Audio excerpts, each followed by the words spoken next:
This is Michael Parenti for Real History, a series of talks by me about important and controversial themes in history, many of which have been buried or ignored by those who control our intellectual environment. Those who control our vision of the past exercise a preeminent control over how we see the present and the future. The usual explanations for World War II are the following. Hitler was a maniac and bent on world conquest, and nothing could stop him.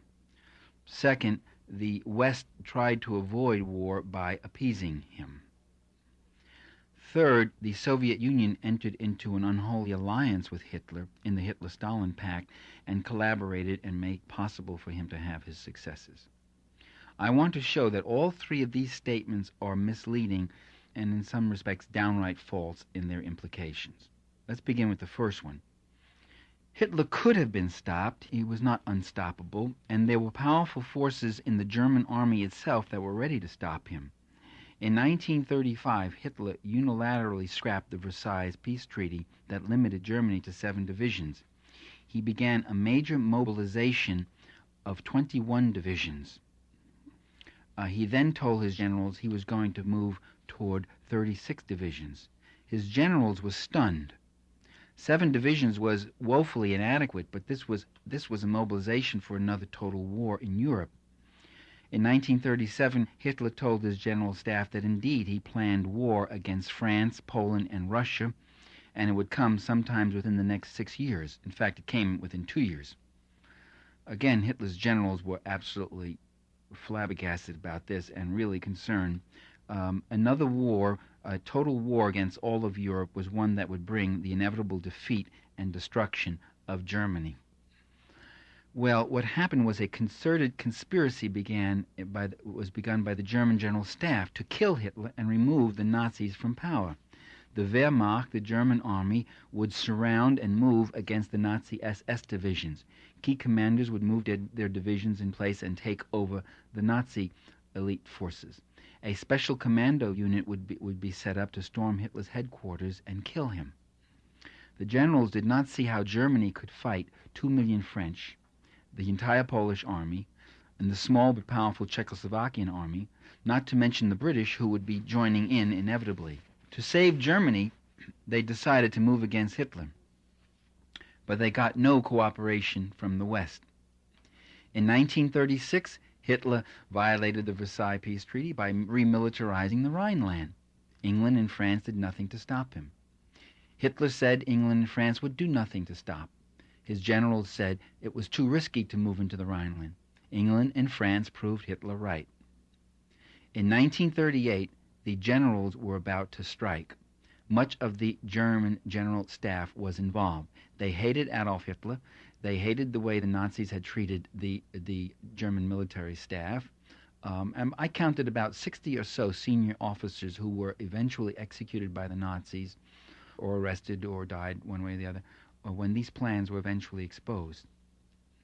So they were ready to move again, but Hitler annexed Austria, and the Western leaders did nothing, and the plans to do in Hitler had to be postponed. They were temporarily politically impossible because Hitler was triumphing so much. The Western Allies gave him Austria on a platter. It was hard to convince people that Hitler was destroying Germany when in fact he seemed to be empowering Germany. Later that same year, in September 1938, war loomed inevitably. It seemed inevitable again, a war that the German generals believed they could not win. Hitler was laying claim to the entire western industrial base of Czechoslovakia, known as the Sudetenland. It was time to act.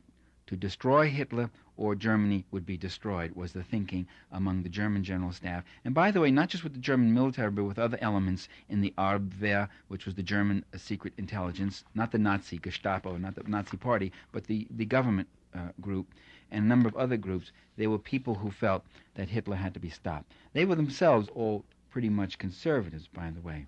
By mid-September, the conspirators believed they had the pistol cocked and ready, aimed at the head of state. All that was needed was the order to pull the trigger. The trigger pulling would be initiated by Hitler himself when he announced publicly his intention to seize Czechoslovakia by force. and the hammer would fly forward when the British and French handed down their decision to go to war over the principle of safeguarding the integrity of small nations. Beck believed this is what they would do. Beck was the German general who was in charge of the conspiracy. The Czechoslovakian people believed that the British and French would do the very same thing, you know. At that same time, Hitler ordered a panzer division with supporting infantry to parade through Berlin. The crowd stood sullenly and watched them pass. This is Mason's description, by the way. It's a very interesting point. He notes that the Fuhrer had hoped for enthusiasm. Watching the apathetic reaction from a chancellery window, he was disgusted. He turned away and he said to an adjutant, "I can't wage a war yet with people like this." In other words, the German people were not all that gung-ho about war. They had just had a bitter and terrible war just 17 years before, and they remember the hardships and the loss and whatever else.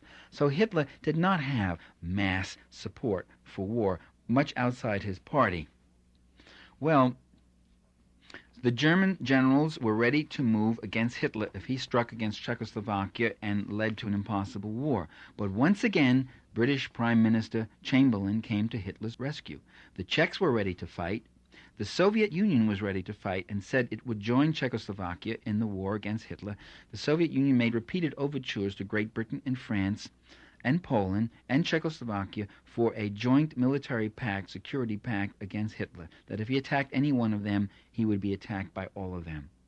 But the British and French refused to join such a pact. Instead, the British and French hurried to Munich and gave Hitler the Sudetenland. The German general plan was collapsed. There was going to be no threat of war. There was going to be no danger to Germany. There was going to be no reason to move against Hitler. The conspirators pulled back. Czechoslovakia was not even allowed to attend Munich. It was at the Munich conference that Chamberlain gave Hitler Czechoslovakia, and that was the beginning of the end of the peace. 5 months later, Hitler moved in and took all of Czechoslovakia. By the way, even after Munich, the Soviet Union offered to stand with Czechoslovakia, even offering to send troops and planes. The Soviets, however, were denied passage to Czechoslovakia by Poland. Poland was a right-wing military dictatorship, and Poland thereby did its small part in the digging of its own grave. Let's take the second explanation, that Great Britain and France appeased Hitler, and this is what led to the war. They proved weak and had no backbone. Well, they were war-weary and they were unwilling to fight.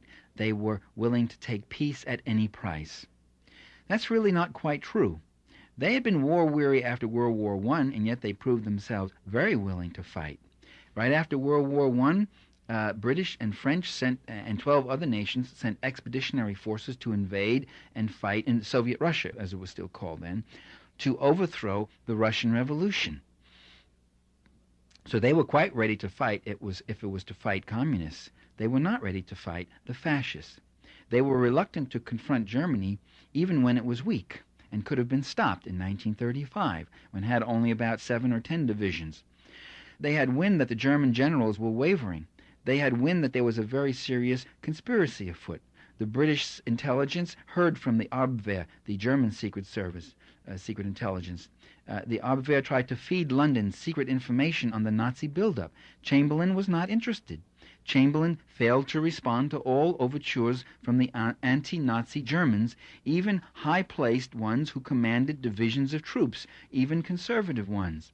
In other words, I believe Chamberlain was not an appeaser. He was an active collaborator of Adolf Hitler's. They actively encouraged Hitler's policy. On Czechoslovakia, Chamberlain himself threatened Czechoslovakia if the Czechs failed to accept Munich.